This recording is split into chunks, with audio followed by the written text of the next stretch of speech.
pirmai, tai kokie įspūdžiai patekusi į finalą? Nu, tikrai nesitikėjau finalą, bet labai džiugiuosi. Nes sakė kolega, kad tikėjusi 46 plaukti, trūko nedaug, bet Lietuvos rekordas, tai smagu turbūt vis tiek. Jo, iki šiandien buvo tikslas iš kem 7, bet gal kem 5, to nežinau, būtų labai smagu. Dar gali pridėti finale? Žinau, galiu. Pradėjai lėtai ir paskui įsijungė tavo tas ekspresas. Tai buvo tokia taktika tavo? Nu, mano taktika buvo šiandien pusfinalį greičiau pirmam pradėti, bet turbūt nesigavo, nežinau, nemačiau dar, kaip išdėsiu.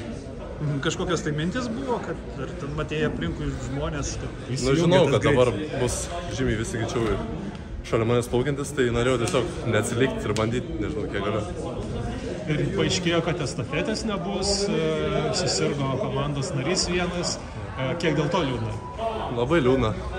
Būtų buvus labai smagi estafetė, smagus rezultatai, smagu pasivaržyti. Mūsų firminė tokia estafetė jau kaip. Tai dabar vienintelė pagoda ta, kad neteks pačiam anksčiau išvažiuoti ir to dar pasivaržyti. Nu jo, čia gera paklaida.